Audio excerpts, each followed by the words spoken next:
Welcome back. आपको सुबह सवेरे पाकिस्तान में गुड मॉर्निंग।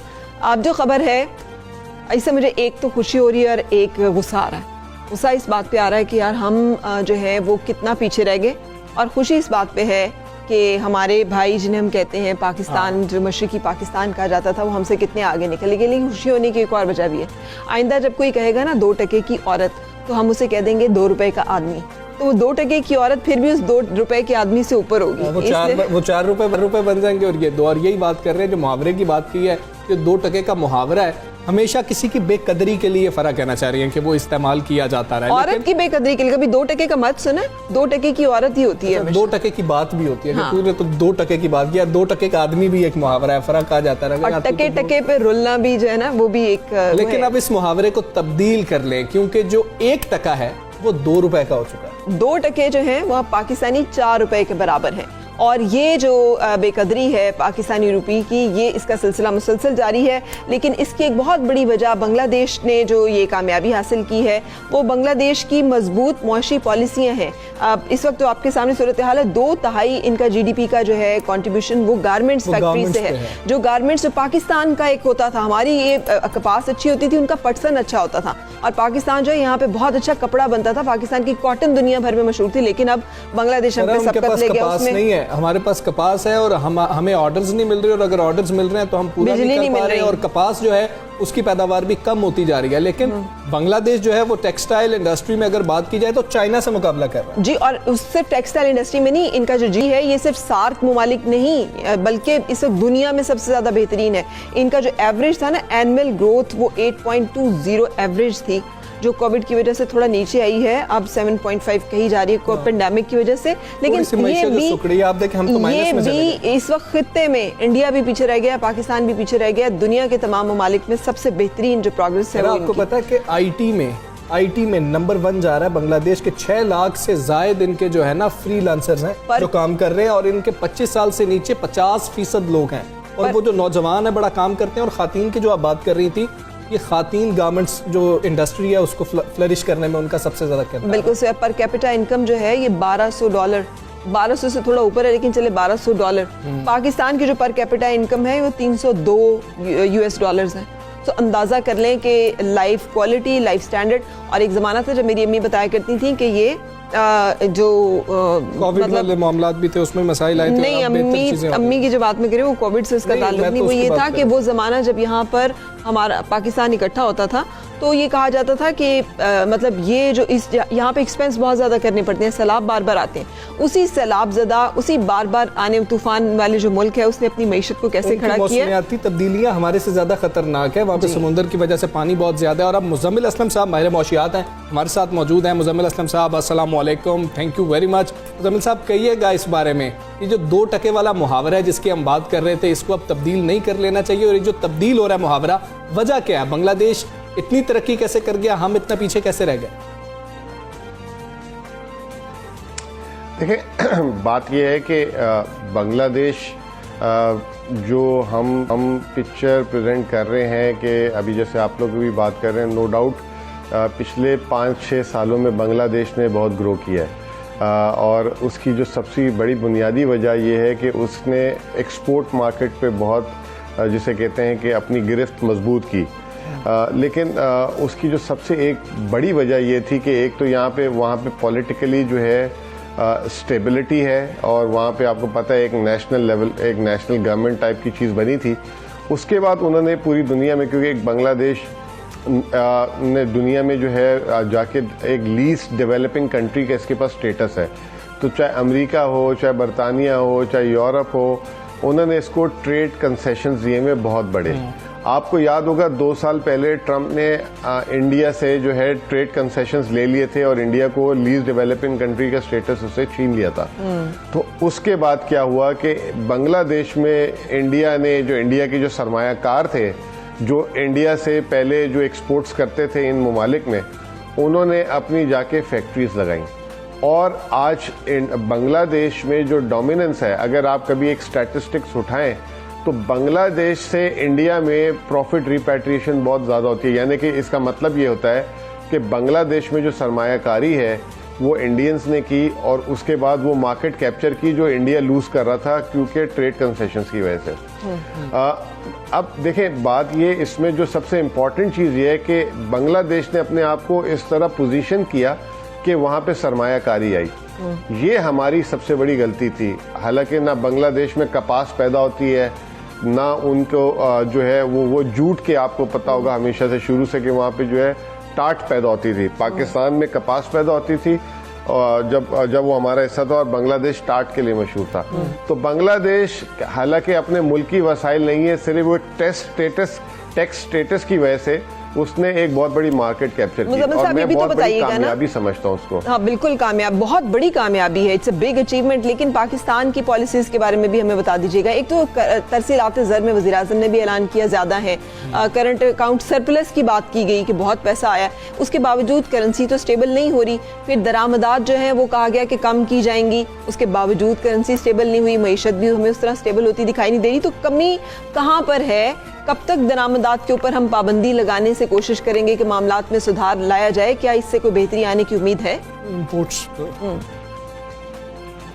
देखिए मैं आपको देखिए बात ये है ना कि हम सारे बहुत दूर बैठे हुए हैं, तो हमारा एक परसेप्शन बना हुआ है कि बांग्लादेश बहुत स्टेबल कंट्री है, ये बहुत स्टेबल मुल्क है।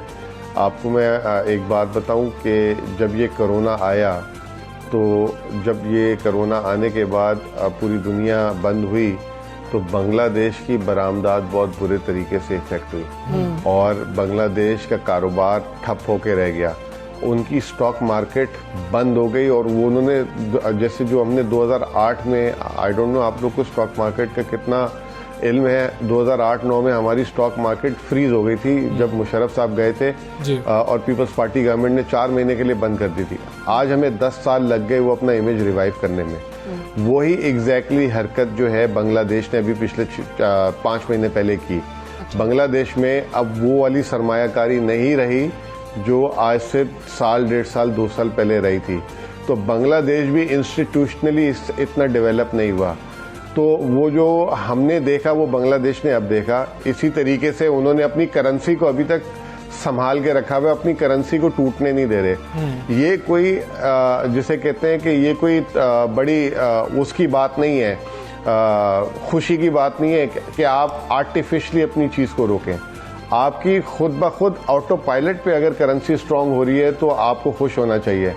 पाकिस्तान की हुकूमत ने ये जो है 2013 से 2018 के दरमियान ये करने की कोशिश की, करेंसी को दुनिया के सामने जो है स्टेबल दिखाया, लेकिन उसके पीछे ज़र मुबादला बर्न करते थे, यानी कि फेंकते थे कि करेंसी की कीमत ना गिरे, जिसकी वजह से पाकिस्तान की एक्सपोर्ट्स जो हैं, अब आपको छोटी सी बात बता देता हूँ, हम बांग्लादेश की तारीफ कर रहे हैं।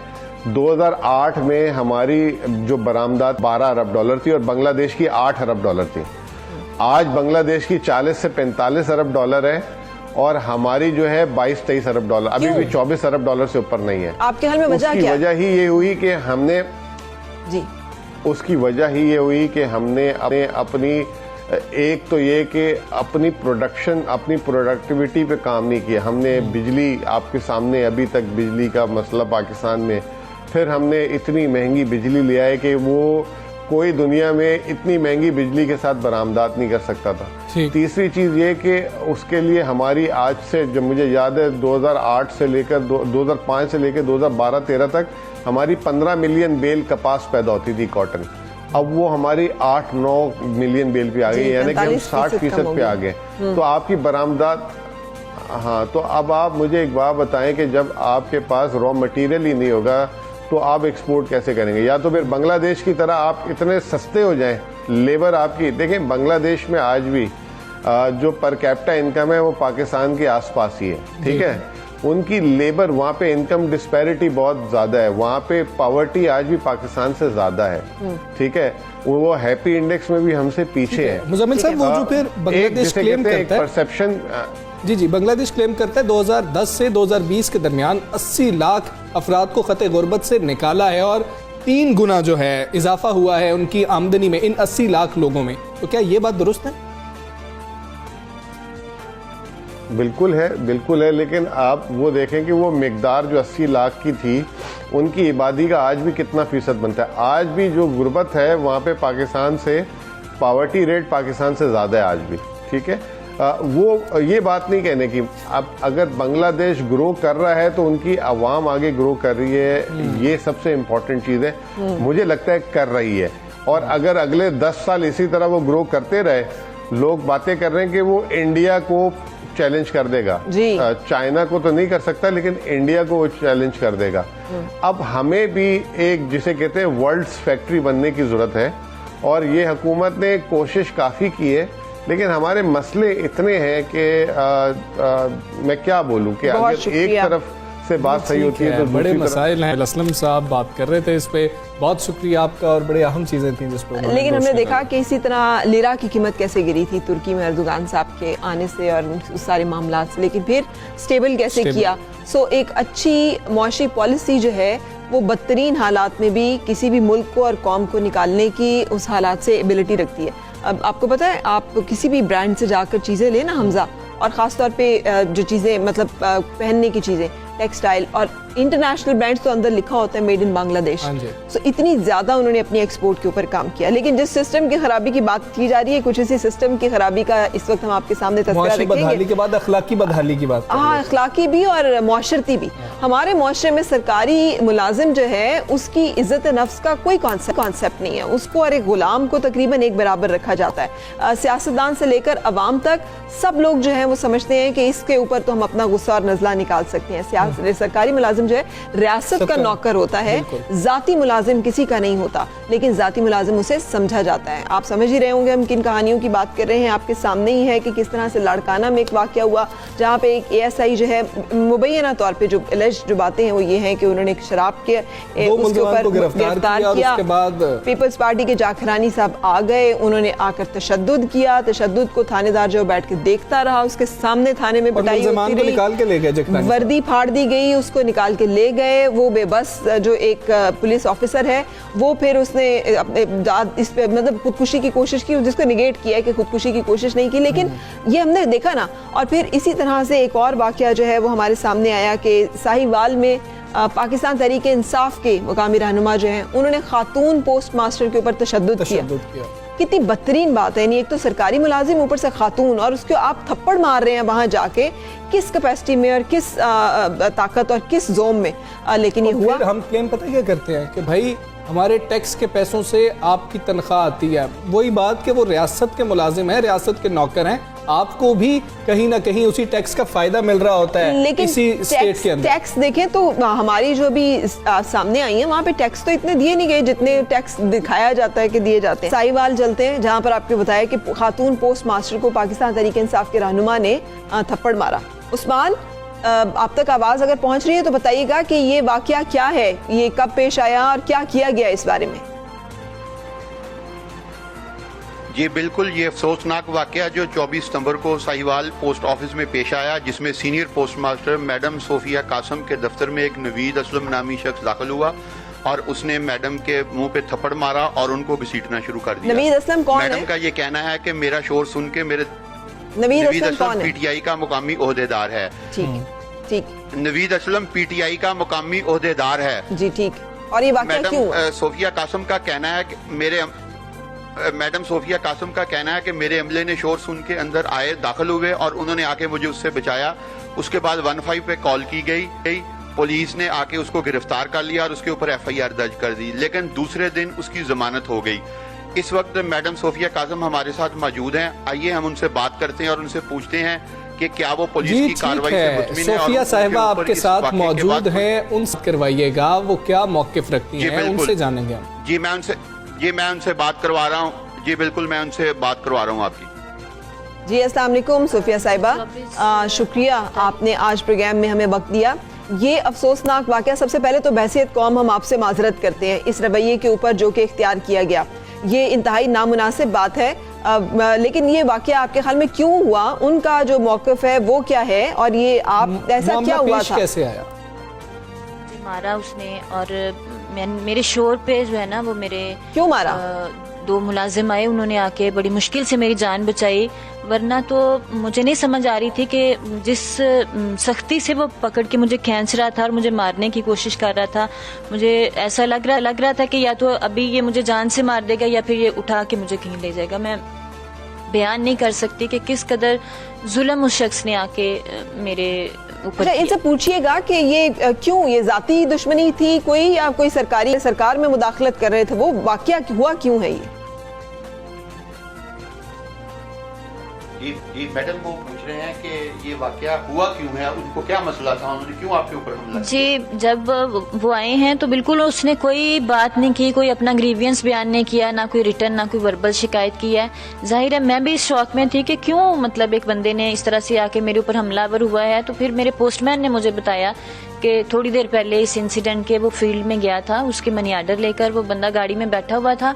उसने पोस्टमैन को अपनी तरफ बुलाया और पूछा कितने मनी आर्डर लाए और कितने पैसे, उसने अमाउंट और मनी आर्डर बताए हैं। तो इसके साथ ही वो गुस्से में आ गया और मनी आर्डर फॉर्म पकड़ के उसने फेंक दिए ज़मीन पे, और पोस्टमैन जो है वो मनी आर्डर फॉर्म इकट्ठे करता रहा और वो शख्स आके यहाँ मेरे ऊपर हमलावर हो गया। जी ठीक है, ये हमारे अगर रिपोर्टर जो हैं वो सुन रहे हैं, मोहम्मद उस्मान, तो बताइएगा कार्रवाई कोई अमल में लाई गई है पाकिस्तान तहरीक इंसाफ के इस मुकामी रहनुमा असलम के खिलाफ? जी बिल्कुल, उसके ऊपर एक FIR दर्ज की गई थी और उसको पुलिस ने गिरफ्तार भी कर लिया था, लेकिन दूसरे दिन उसकी कोर्ट से जमानत हो गई है। अभी पुलिस जो है वो मसरूफ तफ्तीश है। जमानत हो गई, बहुत शुक्रिया। लेकिन मेरा मामला यही है कि कोई बात नहीं, जो मामलात होते हैं, जो गवर्नमेंट ऑफिस में जिस तरीके से काम चल रहा होता है, अगर कोई उसके अंदर प्रॉब्लम भी है तो ये कोई तरीका नहीं आप जाएं और किसी भी ऑफिसर, खातून ऑफिसर के साथ बदतमीजी करना एक बहुत बड़ी बात है। आपने उनको तशद्दुद का निशाना बनाया, और अगर कोई और भी ऑफिसर हो तो ऐसे नहीं करना चाहिए। आप कैसे कर सकते हैं? खातून और मर्द की तखसीस से बालातर दोनों, ASI के ऊपर भी तशद्दुद हुआ, मारपीट की गई, थाने के अंदर की गई, वर्क प्लेस पे और मौजूदगी। जब कानून के एहलकार खुद महफूज नहीं होंगे मुजरिमों के खिलाफ कार्रवाई करते हुए, तो उन्होंने अवाम को तहफ़्फ़ुज़ कैसे देना है? फिर इसी तरह से मतलब अपनी वर्क प्लेस पर मौजूद एक खातून जो कि अपना काम कर रही है, आप उससे काम उसका अच्छा नहीं है, कंप्लेंट कर सकते हैं, बात कर सकते हैं, लेकिन तशद्दुद नहीं कर सकते। बाबर से राब्ता बहाल हुआ है। बाबर बताइएगा ताज़ा तरीन सूरत हाल क्या है लाड़काना वाक़े की? जी बिल्कुल, ये लाड़काना में जो है वलीद थाने के ASI हैं असगर मुगैरी नामी ने जो जिसने जो है शराब फरोश जो 2 गिरफ्तार किए थे, जिस पर ये मामला उठा तो ASI ने गिरफ्तार करके थाने में जो है उनको लॉकअप कर दिया, जहां पे जो है पीपल्स पार्टी के मकामी जो कारकुन है जुल्फ़ा जाखरानी ने जो है थाने में पहुंचकर जो है ASI के साथ तलख कलामी की, ना कि बल्कि तलख कलामी की, जबकि ASI जो थे असगर मुगैरी नामी ने अपना वीडियो बयान जारी करते हुए यह भी इल्ज़ाम आयद किया है कि पीपल्स पार्टी के यहाँ मकामी जो कारकुन है तो वहाँ पे थाने में पहुंचकर जो है मेरे साथ तशद्दुद किया है और मुबैना तौर पर मेरी जो है कार्रवाई के अमल में लाई गई है, जबकि ये तमाम तर कार्रवाई के अमल में लाई गई है। अमल में ये लाई गई कि पुलिस की जी कार्रवाई ये अमल में लाई गई है कि पुलिस की जानिब से DIG के नोटिस के बाद जो है ये जुल्फ़कार जागरानी समेत 3 मुल्ज़मान पर जो है मुकदमा दर्ज कर दिया गया है, जबकि ये मकामी जो कारकुन है वो तो गिरफ्तार है, जिसने कल जो है शाम के रोज जो है उन्होंने जमानत थैंक यू सो मच।